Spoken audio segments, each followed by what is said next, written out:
നമസ്കാരം. പ്രധാന വാർത്തകൾ.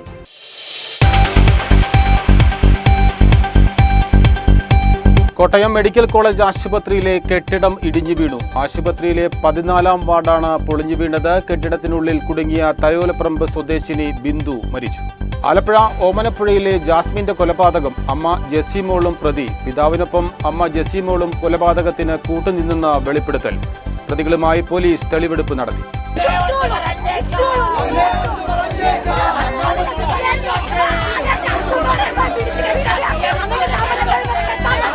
സെക്രട്ടേറിയറ്റിന് മുന്നിൽ KSU പ്രവർത്തകർ നടത്തിയ സമരത്തിനെതിരെ പോലീസ് അതിക്രമത്തിൽ പ്രതിഷേധം. സംസ്ഥാന വ്യാപകമായി KSU വെള്ളിയാഴ്ച വിദ്യാഭ്യാസ ബന്ദിന് ആഹ്വാനം ചെയ്തു.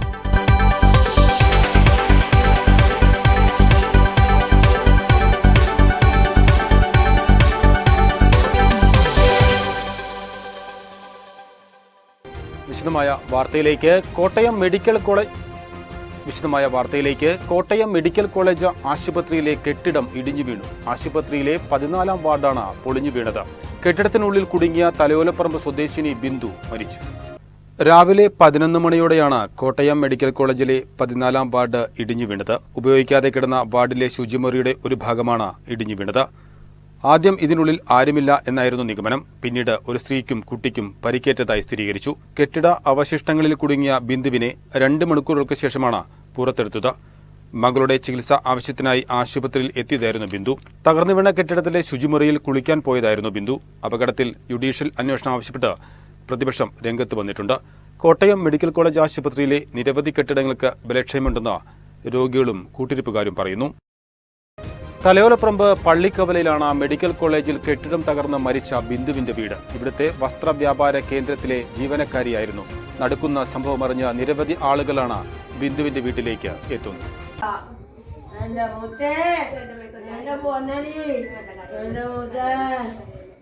തലയോലപ്പറമ്പ് സ്വദേശി കുന്നിൽ വിശ്രുതന്റെ ഭാര്യയാണ് ബിന്ദു. ബിന്ദുവിന്റെ മകൾ നവമിയെ ശസ്ത്രക്രിയയ്ക്കായി ന്യൂറോ സർജറി വിഭാഗത്തിൽ പ്രവേശിപ്പിച്ചിരുന്നു. 3 ആഴ്ച ആശുപത്രിയിൽ അഡ്മിറ്റായി ചികിത്സ നൽകിയ ശേഷം ശസ്ത്രക്രിയ നടത്തുവാനാണ് തീരുമാനിച്ചിരുന്നത്. ഇതിനായി കഴിഞ്ഞ ജൂലൈ 1-നാണ് വിശ്രുതനും ബിന്ദുവും മകൾ നവമിയുമായി കോട്ടയം മെഡിക്കൽ കോളേജ് ആശുപത്രിയിലെത്തിയത്. ട്രോമാ കെയർ വിഭാഗത്തിലാണ് നവമിയെ പ്രവേശിപ്പിച്ചിരുന്നത്. മകളുടെ ചികിത്സാർത്ഥം ആശുപത്രിയിൽ കഴിഞ്ഞിരുന്ന ബിന്ദു രാവിലെ കുളിക്കുന്നതിനായിട്ടാണ് തകർന്നു വീണ 14-ാം വാർഡിന്റെ 3-ാം നിലയിലേക്ക് എത്തിയത്. ഈ സമയത്താണ് അപകടമുണ്ടായതെന്ന് സൂചന. തലയോലപ്പറമ്പ് പള്ളിക്കവലയിലാണ് ഇവർ താമസിക്കുന്നത്. മരണവാർത്തയറിഞ്ഞ നിരവധി പേരാണ് ബിന്ദുവിന്റെ വീട്ടിലെത്തുന്നത്. തലയോലപ്പറമ്പിലെ വസ്ത്രശാലയിലെ ജീവനക്കാരിയും ആണ് ബിന്ദു. ഭർത്താവ് വിശ്രുതൻ നിർമ്മാണ തൊഴിലാളിയാണ്.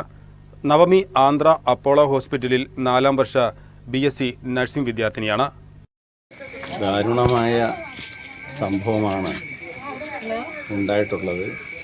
ബിന്ദു മകളുടെ സർജറിയുമായി ബന്ധപ്പെട്ട് മെഡിക്കൽ കോളേജിൽ പരിചരിച്ച് നിൽക്കുന്ന അവസരത്തിൽ അവിടെ മെഡിക്കൽ കോളേജിൽ ഉണ്ടായ ദുരന്തത്തിൽ നാട് മുട്ടിയിരിക്കുകയാണ്. നമ്മുടെ ഏറ്റവും വളരെ വേണ്ടപ്പെട്ട ആണ് ഈ കുടുംബം. ബിന്ദു എൻ്റെ മക്കളെ കൂലിവേല ചെയ്തും മറ്റു തൊഴിലേർപ്പെട്ടും ബിന്ദുവിൻ്റെ ഭർത്താവും ഈ കുടുംബം പുലർത്തി വരികയാണ്. ബിന്ദുവിൻ്റെ ഈ ദാരുണ അന്ത്യത്തിൽ ദുഃഖം രേഖപ്പെടുത്തുകയാണ്. ആലപ്പുഴ ഓമനപ്പുഴയിലെ ജാസ്മിന്റെ കൊലപാതകം അമ്മ ജെസ്സിമോളും പ്രതി. പിതാവിനൊപ്പം അമ്മ ജെസ്സിമോളും കൊലപാതകത്തിന് കൂട്ടുനിന്നെന്ന വെളിപ്പെടുത്തൽ. പ്രതികളുമായി പോലീസ് തെളിവെടുപ്പ് നടത്തി.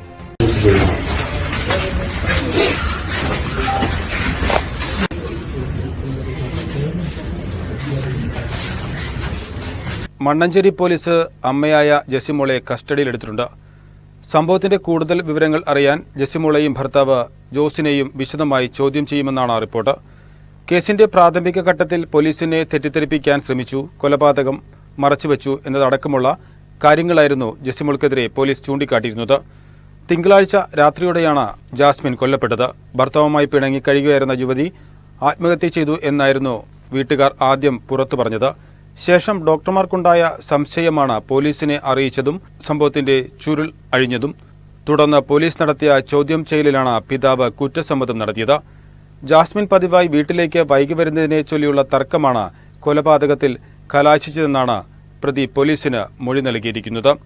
പോലീസെത്തി ചോദ്യം ചെയ്തപ്പോൾ താനാണ് മകളെ കൊലപ്പെടുത്തിയതെന്നും വീട്ടുകാർക്ക് അറിയില്ലെന്നും പ്രതി പറഞ്ഞെങ്കിലും ഒടുവിൽ മണിക്കൂറുകൾ നീണ്ട ചോദ്യം ചെയ്യലിൽ വീട്ടുകാർക്ക് മുന്നിൽ വെച്ചാണ് മകളുടെ കഴുത്ത് ഞെരിച്ചതെന്ന് പ്രതി വെളിപ്പെടുത്തുകയായിരുന്നു. തുടർന്ന് ജാസ്മിൻ അബോധാവസ്ഥയിൽ ആയപ്പോൾ ഇയാൾ വീട്ടുകാരോട് മാറാൻ ആവശ്യപ്പെട്ടു. തുടർന്ന് കഴുത്തിൽ തോർത്തുകുരുക്കി മരണം ഉറപ്പാക്കുകയായിരുന്നു എന്നാണ് മൊഴി. 2 മാസമായി ജാസ്മിൻ ഭർത്താവുമായി വഴക്കിട്ട് പിണങ്ങി സ്വന്തം വീട്ടിലായിരുന്നു. ചേർത്തല ടൗൺ റോട്ടറി ക്ലബിന്റെ 2025-26 പ്രവർത്തന വർഷത്തെ പ്രസിഡന്റായി ജോസഫ് കുര്യനെയും സെക്രട്ടറിയായി ഷമ്മി ജോസഫിനെയും ട്രഷററായി നന്ദഗോപനെയും തെരഞ്ഞെടുത്തു. സ്ഥാനാരോഹണ ചടങ്ങ് ശനിയാഴ്ച നടക്കുമെന്ന് റോട്ടറി ക്ലബ്ബ് ഭാരവാഹികൾ വാർത്താ സമ്മേളനത്തിൽ അറിയിച്ചു. ടൗൺ റോട്ടറി ക്ലബിന്റെ 2025-26 പ്രവർത്തന വർഷത്തെ പ്രസിഡന്റായി റൊട്ടേറിയൻ ജോസഫ് കുര്യനെയും സെക്രട്ടറിയായി റൊട്ടേറിയൻ കെ ഷമ്മി ജോസഫിനെയും ട്രഷററായി റൊട്ടേറിയൻ നന്ദഗോപനെയും തിരഞ്ഞെടുത്തു. 2025 ജൂലൈ 5-ാം തീയതി ശനിയാഴ്ച വൈകിട്ട് ടൗൺ റോട്ടറി ഹാളിൽ വെച്ച് നടക്കുന്ന ഭാരവാഹികളുടെ സ്ഥാനാരോഹണ ചടങ്ങിൽ മുൻ rotary district governor Rotarian Suresh Mathew മുഖ്യ അതിഥിയായിരിക്കും. സുപ്രസിദ്ധ സിനിമാ താരം ശ്രീ സാജൻ പള്ളുരുത്തി വിശേഷാതിഥിയാകുന്ന ചടങ്ങിൽ assistant governor doctor Anil Vincent, മറ്റ് ക്ലബ്ബുകളിലെ നേതാക്കൾ, റോട്ടറി കുടുംബാംഗങ്ങൾ എന്നിവർ പങ്കെടുക്കും.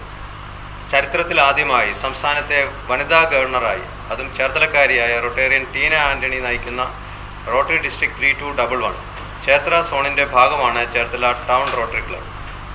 35ാമത് ഭരണസമിതി സമൂഹത്തിനു വേണ്ടി ഒട്ടനവധി പുതിയ പദ്ധതികളാണ് ഭാരവാഹിത്വം ഏറ്റെടുത്തിരിക്കുന്നത്. 2025 ജൂലൈ 5 ശനിയാഴ്ച വൈകിട്ട് ചേർത്തല ടൗൺ റോട്ടറി ക്ലബ്ബിൽ വെച്ച് നടക്കുന്ന ഭാരവാഹികളുടെ സ്ഥാനാരോഹണ ചടങ്ങിൽ മുൻ rotary district governor Suresh Mathew മുഖ്യ അതിഥിയായി പങ്കെടുക്കും. സുപ്രസിദ്ധ സിനിമാതാരം സാജൻ പള്ളുരുത്തി വിശിഷ്ട അതിഥിയാകുന്ന ചടങ്ങിൽ assistant governor doctor Anil Vincent, മറ്റ് ക്ലബ്ബുകളിലെ നേതാക്കൾ, റോട്ടറി കുടുംബാംഗങ്ങൾ എന്നിവർ പങ്കെടുക്കും. ചരിത്രത്തിൽ ആദ്യമായി സംസ്ഥാനത്തെ വനിതാ ഗവർണർ ടീന ആന്റണി നയിക്കുന്ന റോട്ടറി ഡിസ്ട്രിക്ട് 3211 ചേർത്തല സോണിന്റെ ഭാഗമാണ് ചേർത്തല ടൗൺ റോട്ടറി ക്ലബ്ബ്. 35ാമത് ഭരണസമിതി സമൂഹ നന്മയ്ക്ക് വേണ്ടി ഒട്ടനവധി പുതിയ പദ്ധതികളുമായാണ് ഭാരവാഹിത്വം ഏറ്റെടുക്കുന്നതെന്നും ഭാരവാഹികൾ വാർത്താസമ്മേളനത്തിൽ പറഞ്ഞു. സെക്രട്ടേറിയറ്റിന് മുന്നിൽ KSU പ്രവർത്തകർ നടത്തിയ സമരത്തിന് നേരെ പോലീസ് അതിക്രമത്തിൽ പ്രതിഷേധം. സംസ്ഥാന വ്യാപകമായി KSU വെള്ളിയാഴ്ച വിദ്യാഭ്യാസ ബന്ദിന് ആഹ്വാനം ചെയ്തു.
KSU സംസ്ഥാന കമ്മിറ്റിയുടെ നേതൃത്വത്തിൽ നടത്തിയ സെക്രട്ടേറിയറ്റ് മാർച്ചിൽ പ്രവർത്തകർക്ക് നേരെ നടത്തിയ പോലീസ് അതിക്രമത്തിൽ പ്രതിഷേധിച്ചാണ് സംസ്ഥാന വ്യാപകമായി വെള്ളിയാഴ്ച വിദ്യാഭ്യാസ ബന്ദിന് ആഹ്വാനം ചെയ്തത്. സെക്രട്ടേറിയറ്റ് മാർച്ചിനിടെ നിരവധി പ്രവർത്തകർക്ക് പരിക്കേറ്റിട്ടുണ്ട്. പോലീസ് പ്രവർത്തകർക്ക് നേരെ ജലപീരങ്കി പ്രയോഗിച്ചു. ലാത്തി ചാർജ് നടത്തി പോലീസിന് നേരെ കല്ലേറുണ്ടായി. സമരത്തിനിടെ KSU സംസ്ഥാന അധ്യക്ഷൻ അലോഷ്യസ് സേവ്യറിന് പരിക്കേറ്റിട്ടുണ്ട്.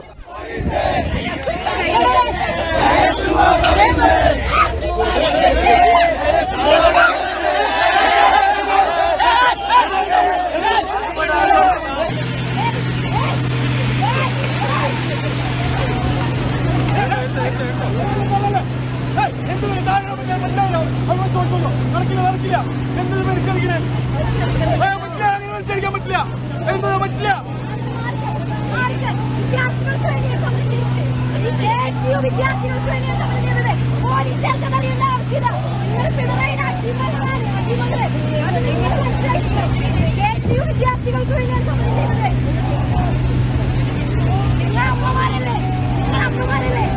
മെഡിക്കൽ കോളേജിലെ വിദ്യാർത്ഥികളെ പറ്റിയല്ലോ അവർക്ക് അടിസ്ഥാന സൗകര്യങ്ങൾ പോലുമില്ല. അവർക്ക് അടിസ്ഥാന സൗകര്യങ്ങൾ പോലുമില്ല. നിങ്ങളത് മനസ്സിലാക്കണം. നിങ്ങളത് മനസ്സിലാക്കണം. അവർക്ക് വീണ ജോർജിന്റെ മണ്ഡലം ആറന്മുള മണ്ഡലത്തിലെ ഗവൺമെന്റ് നഴ്സിംഗ് കോളേജിലെ ആറന്മുള മണ്ഡലത്തിലെ ഗവൺമെന്റ് നഴ്സിംഗ് കോളേജിലെ അടിസ്ഥാന സൗകര്യങ്ങൾ പോലുമില്ല. ഓൺലൈൻ തട്ടിപ്പിലൂടെ തലവടി സ്വദേശിയിൽ നിന്നും 25 ലക്ഷം രൂപ തട്ടിയ സംഘത്തിലെ ഒരാൾ കൂടി അറസ്റ്റിലായി. മലപ്പുറം പാണ്ടി സ്വദേശിയാണ് ആലപ്പുഴ സൈബർ ക്രൈം പോലീസിന്റെ പിടിയിലായത്. സാംക്രമിക രോഗങ്ങൾക്കെതിരെ പ്രതിരോധം. വെച്ചൂർ പഞ്ചായത്തിലെ എല്ലാ കുടുംബങ്ങളിലും ഒരാഴ്ചക്കാലം അപരാജിത ധൂപചൂർണം പുകയ്ക്കും.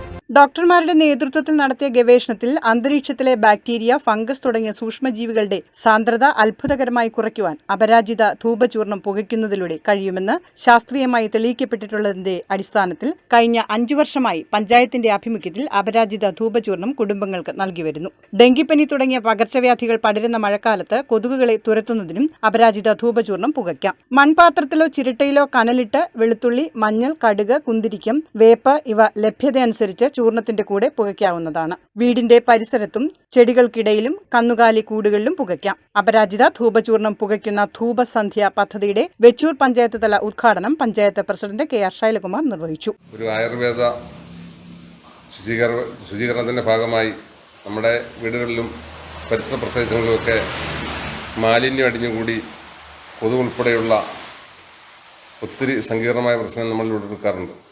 അതിനെയൊക്കെ അതിജീവിക്കുന്ന തരത്തിലേക്ക് ആയുർവേദത്തിൽ വിവിധങ്ങളായ പരീക്ഷണത്തിൻ്റെ അടിസ്ഥാനത്തിൽ രൂപപ്പെടുത്തിയെടുത്തിട്ടുള്ള അപരാജിത ധൂപചൂർണം ധൂപസന്ധ്യ എന്ന പേരിൽ ഗ്രാമപഞ്ചായത്ത് നടപ്പിലാക്കി വരികയാണ്. അതിൻ്റെ പഞ്ചായത്തിൽ ഉദ്ഘാടനമാണ് ഇവിടെ നടന്നത്.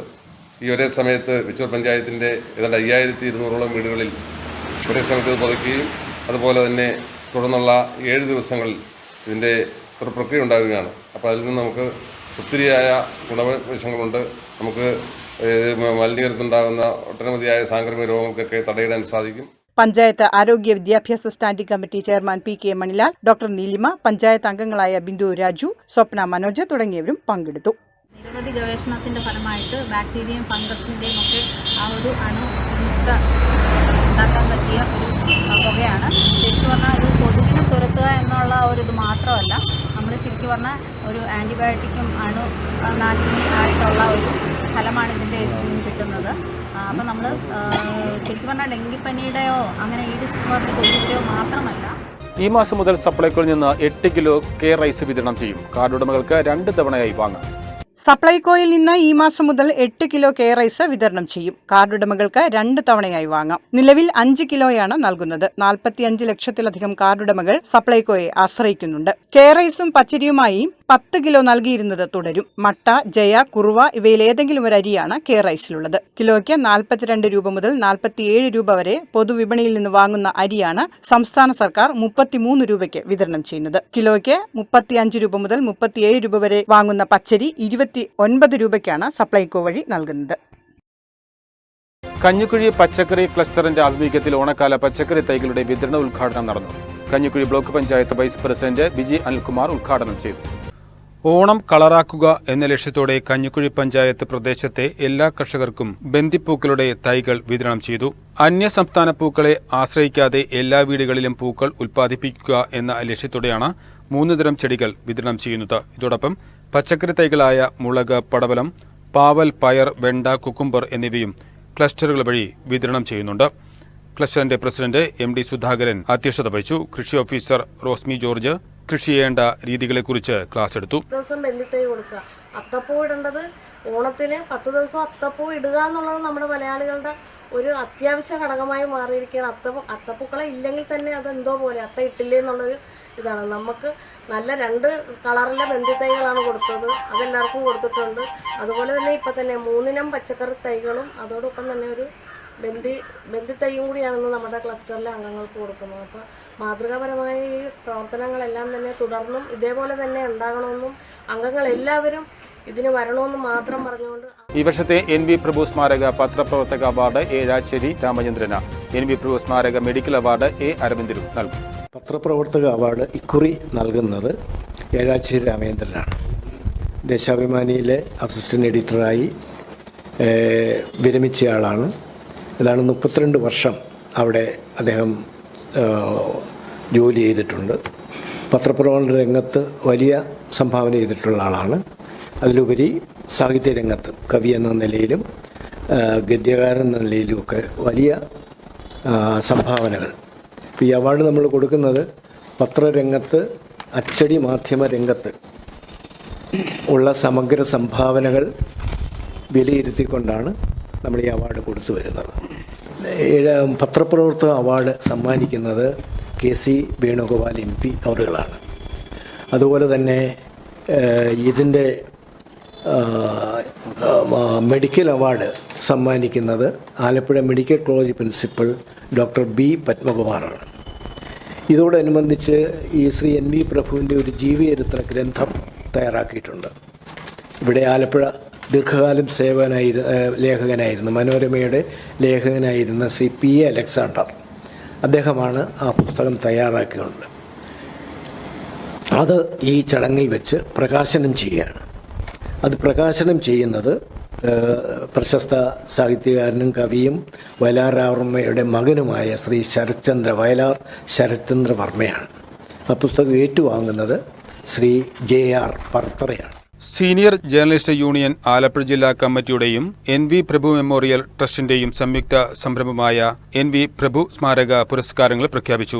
NV പ്രഭു സ്മാരക പത്രപ്രവർത്തക അവാർഡ്, NV പ്രഭു സ്മാരക മെഡിക്കൽ അവാർഡ് എന്നിവയാണ് പുരസ്കാരങ്ങൾ. പത്രപ്രവർത്തക അവാർഡിന് പ്രശസ്ത പത്രപ്രവർത്തകനും കവിയുമായ ഏഴാച്ചേരി രാമചന്ദ്രൻ അർഹനായി. മെഡിക്കൽ അവാർഡിന് A. അരവിന്ദൻ അർഹനായി. 25,000 രൂപയും പ്രശസ്തി പത്രവും ഉൾപ്പെടുത്തുന്നതാണ് പത്രപ്രവർത്തക അവാർഡ്. 5,000 രൂപയാണ് മെഡിക്കൽ അവാർഡ് തുക. ജൂലൈ 12-ന് ആലപ്പുഴ YMCA ഹാളിൽ വൈകിട്ട് 4 മണിക്ക് ചേരുന്ന സമ്മേളനത്തിൽ KC വേണുഗോപാൽ MP പത്രപ്രവർത്തക അവാർഡും Alappuzha TD medical college principal doctor B. Padmakumar medical അവാർഡും വിതരണം ചെയ്യും. പ്രധാന വാർത്തകൾ ഒരിക്കൽ കൂടി.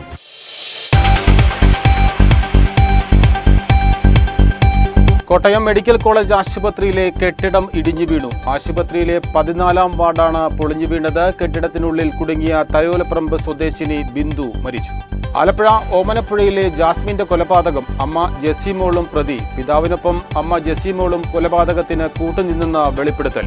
പ്രതികളുമായി പോലീസ് തെളിവെടുപ്പ് നടത്തി.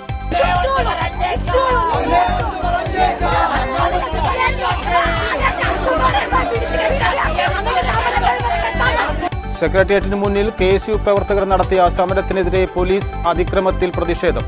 സംസ്ഥാന വ്യാപകമായി KSU വെള്ളിയാഴ്ച വിദ്യാഭ്യാസ ബന്ദിന് ആഹ്വാനം ചെയ്തു.